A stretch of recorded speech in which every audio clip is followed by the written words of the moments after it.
Israel ने Iran के Natanz atomic facilities को एयर स्ट्राइक किया और इसके रिएक्शन में ईरान ने पूरी दुनिया में हड़कंप मचा दिया। ईरान ने बैठे बैठे अपनी ज़मीन से 3,810 किलोमीटर दूर जाकर हिंद महासागर के बीचों बीच US UK joint naval base Diego Garcia को टारगेट किया और इस हमले के लिए ईरान ने इस्तेमाल की intermediate range ballistic missile Khorramshahr 4, जो अब तक उसकी कैपेसिटी से बाहर मानी जाती थी।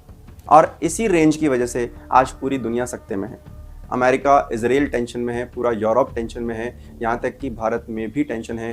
भारत के राजनीतिक गलियारों में चर्चा और चिंता दोनों बनी हुई है। इस हमले के बाद ये युद्ध एक क्षेत्रीय युद्ध से इंटर कॉन्टिनेंटल वॉर की तरफ शिफ्ट होने लगा है और इस हमले के बाद भारत पर सामरिक और आर्थिक दबाव भी काफ़ी हद तक बढ़ गया है।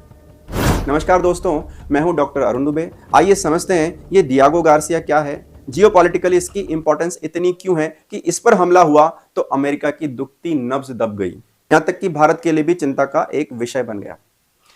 सबसे पहले जानते हैं कि अमेरिका अपने देश से 15,000 किलोमीटर दूर इस वीरान टापू पर कर क्या रहा है। Actually Diego Garcia Mauritius sovereignty का चागोस आर्चीपेलागो ग्रुप ऑफ आइलैंड्स का एक सबसे बड़ा कोरल अटोल है जो लगभग 17 स्क्वायर मील के क्षेत्रफल में फैला हुआ है। हिंद महासागर के बीचों बीच डियागो गार्सिया अमेरिका को एक ही पॉइंट से पूरे मिडल ईस्ट को, पूरे एशियन कॉन्टिनेंट को, यहाँ तक कि पूरे ईस्टर्न हेमिस्फीयर को मॉनिटर करने की, कंट्रोल करने की पावर देता है।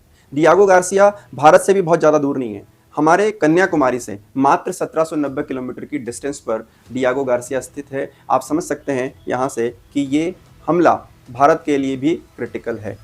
Diego Garcia Indo Pacific region में एक क्रिटिकल यूएस बॉम्बर बेस है। अमेरिका ने यहाँ पर 12,000 फुट लंबा कंक्रीट रनवे डेवलप किया हुआ है और B-1, B-52, B-2 जैसे steel bombers, KC-135, KC-10 refuelling tankers को डिप्लॉय कर रखा है। इसके अलावा अमेरिका ने डियागो गार्सिया के वाटर लगून को बहुत ज़्यादा गहराई तक खोदकर अपने मैसिव कार्गो शिप्स, अपने heavy aircraft carriers, guided missile destroyers, nuclear powered submarines को डिप्लॉय कर रखा है। ये कार्गो शिप्स कितने बड़े हैं आप इससे अंदाज़ा लगा सकते हैं कि इन पर loaded medical supply, ration, heavy vehicles 15,000 लोगों के ट्रूप के लिए 1 मंथ का सपोर्ट दे सकते हैं। मतलब आप समझ सकते हैं कि अमेरिका पेंटागन में बैठा बैठा एक पल में पूरे एशियन कॉन्टिनेंट को, मिडल ईस्ट को, यहाँ तक कि पूरे ईस्टर्न हेमिस्फीयर को मोबिलाइज कर सकता है। और यही नहीं, डियागो गार्सिया अमेरिका को डीप स्पेस ट्रैकिंग और इंटेलिजेंस की क्षमता देता है। अमेरिका डियागो गार्सिया से ground based electro optical deep space surveillance की मदद से पूरे एशियन कॉन्टिनेंट में किसी भी मिलिट्री ऑपरेशन को रियल टाइम एग्जीक्यूट कर सकता है। उसके लिए उसको उठ करके यहाँ आने की ज़रूरत नहीं है। और ये सारी फैसिलिटी केवल अमेरिका को नहीं, अमेरिका के मित्र देशों को भी मिलती है। मिलिट्री स्ट्रेटेजिस्ट डियागो गार्सिया को अनसिंकेबल एयरक्राफ्ट कैरियर कहते हैं, लेकिन ईरान ने खुर्रमशहर 4 मिसाइल से अटैक करके अमेरिका को ये बता दिया कि भाई तुम कहीं भी रहो, हम तुम तक पहुंच सकते हैं। अमेरिका के लिए ये हमला एक सरप्राइजिंग और टेंशन से भरा हुआ है, क्योंकि अब तक ईरान अपने मिसाइल सिस्टम को रक्षात्मक और 2000 किलोमीटर की रेंज तक सीमित बताता आया है।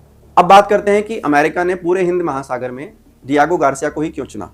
तो बात दरअसल 1960 से शुरू होती है। 1960 में जब शीत युद्ध अपने चरम पर था, तो अमेरिका ने रशिया के नेवल एक्सपांसन को काउंटर करने के लिए हिंद महासागर में कोई एक ऐसे पॉइंट की तलाश की जहां पर रहकर वो रशिया को और बचे हुए पूरे एशियन कॉन्टिनेंट को मॉनिटर कर सकें। तो मिलिट्री प्लानर्स ने बहुत सारे आइलैंड्स को सर्वे किया एंड फाइनली अपनी ज्योग्राफिकली आइसोलेटेड पोजीशन की वजह से डियागो गार्सिया को सेलेक्ट किया। अगर आप ज्योग्राफिकली डियागो गार्सिया को ऑब्जर्व करें तो आप पाएंगे कि ये भारत से कुछ 1790 किलोमीटर दूर साउथ में हिंद महासागर में स्थित है और ये बाबेल मंदेब स्ट्रेट और स्ट्रेट ऑफ मलाक्का के बिल्कुल बीचों बीच है। मतलब ये दोनों स्ट्रेट्स डियागो गार्सिया से 3-3 हज़ार किलोमीटर की डिस्टेंस पर हैं। तो कहने का मतलब यहाँ पर रह करके अमेरिका बैठे बैठे पूरे चाइना को काउंटर कर सकता है। चाइना जो साउथ चाइना सी में एंटर करना चाहता है, अपना नेवल एक्सपांशन चाहता है, उसे काउंटर कर सकता है और मिडिल ईस्ट को मॉनिटर कर सकता है। और इस तरह से पूरा ईस्टर्न हेमिस्फीयर अमेरिका की मॉनिटरिंग में आता है with the help of Diego Garcia. इसके अलावा डियागो गार्सिया की खासियत यह है कि डियागो गार्सिया में आज की तारीख में कोई पॉपुलेशन नहीं है। इसलिए वहाँ से किसी भी मिलिट्री ऑपरेशन को एग्जीक्यूट करने में कोई पॉलिटिकल फ्रिक्शन या फॉरेन इंटरवेंशन के नाम पर पब्लिक प्रोटेस्ट झेलना नहीं पड़ता। इसके अलावा ये एक आइसोलेटेड आइलैंड है, तो ये सिक्योरिटी प्रूफ है, लीक प्रूफ है। इससे अमेरिका को कई सारे एडवांटेजेस मिलते हैं। अब बात करते हैं कि अमेरिका के पास डियागो ग्रासिया आया कैसे। Actually Diego gratia Mauritius sovereignty में चागोस आर्चिपेलागो का एक हिस्सा है और मॉरिशस ब्रिटिश कॉलोनाइजेशन का हिस्सा रहा हुआ है। और जब 1968 में मॉरिशस आजाद हुआ तो बदले में मॉरिशस ने यूके को ये Chagos Archipelago group of islands handover किए और यूके ने यहाँ पर ब्रिटिश इंडियन ओशियन टेरिटरी की स्थापना की। बाद में ब्रिटेन ने इन सभी आइलैंड्स को अमेरिका को 50 साल के लिए लीज आउट कर दिया और बदले में यूएस ने यूके को Polaris submarine launched nuclear missile system की खरीद में $14 मिलियन का हैवी डिस्काउंट दिया। अब ऐसा नहीं है कि चागोस आर्चिपेलागो शुरू से ही वीरान था। यहाँ पर कुछ 2000 लोग काफी समय से रहते थे, लेकिन अमेरिका के प्रेशर में आकर यूके ने इन सभी लोगों को कॉन्ट्रैक्ट वर्कर्स कह करके यहाँ से खदेड़ दिया और फिर उसके बाद ये लोग सालों तक गरीबी में अपनी जिंदगी जीते रहे।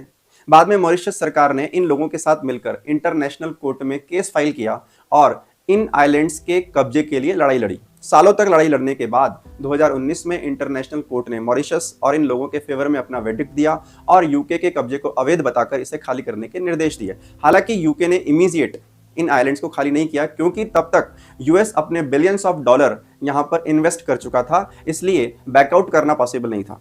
बाद में यूके ने मॉरिशस के साथ एक समझौता किया और इस एग्रीमेंट के तहत सारे आइलैंड्स वापस से मॉरिशस को सौंप दिए गए, सिर्फ डियागो गार्सिया को छोड़कर। और यूके ने डियागो गार्सिया 99 ईयर्स की लीज पर मॉरिशस से लिया और फिर ये अमेरिका ने कंटिन्यू किया। अब बात करते हैं कि ये मिसाइल अटैक भारत के लिए चिंता का विषय क्यों है।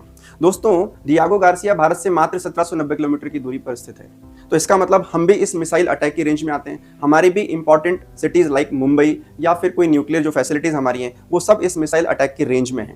इसके अलावा हमारा कमर्शियल फ्लाइट कॉरिडोर इसी रीजन से गुजरता है।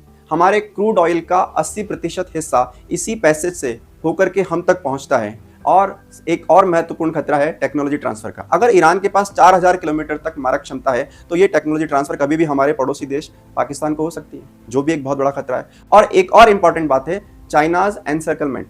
चाइना किसी भी तरीके से भारत को समुद्र में घेरने की कोशिश कर रहा है। चाइना इस वक्त जिबूती में बैठा हुआ है। चाइना श्रीलंका के हम्बनटोटा, पाकिस्तान के ग्वादर, बांग्लादेश के चिटागांव और मालदीव्स में इस वक्त अपनी पोजीशन जमा कर बैठा है और भारत की फील्डिंग सेट कर रखी है। तो भारत को काउंटर करने के लिए अमेरिका की जरूरत है, इसलिए डियागो गार्सिया भारत के लिए इंपॉर्टेंट है। हालांकि भारत भी चाइना को घेरने के लिए नेकलेस ऑफ डायमंड पर काम कर रहा है और इसके लिए हमारे diplomats Vietnam, Philippines, Mauritius, Maldives के संपर्क में है और भारत कोशिश कर रहा है कि कैसे भी करके नेकलेस ऑफ डायमंड उतना ही मजबूत हो जाए जितना कि चाइना अपनी पोजीशन समंदर में भारत के खिलाफ कर रहा है। इसके अलावा भारत की सिक्योरिटी सिस्टम रशिया द्वारा supply S-400 Triumf Prithvi air defence, advanced air defence पर डिपेंडेंट है, लेकिन हमें अब longer range radar tracking system पर शिफ्ट होना पड़ेगा। नेवल बेस्ड इंटरसेप्टर्स डिप्लॉय करने पड़ेंगे और भारतीय नेवी को अंडमान निकोबार और लक्षद्वीप जैसे इंपॉर्टेंट आइलैंड्स की सुरक्षा के लिए एंटी सबमरीन वॉरफेयर पेट्रोलिंग बढ़ानी होगी। दोस्तों, आप यहाँ से समझ सकते हैं कि डियागो गार्सिया अमेरिका के लिए, भारत के लिए कितना इंपॉर्टेंट है। दोस्तों, मुझे कमेंट करके ये जरूर बताएं कि इस वक्त युद्ध की स्थिति में भारत का स्टैंड क्या होना चाहिए और क्या हम न्यूट्रल रहकर हमारी सुरक्षा सुनिश्चित कर सकते हैं। हमारे चैनल को सब्सक्राइब जरूर कीजिएगा, इसमें आपका कुछ नहीं जाएगा लेकिन हमें एनकरेजमेंट मिलेगा। Thank you.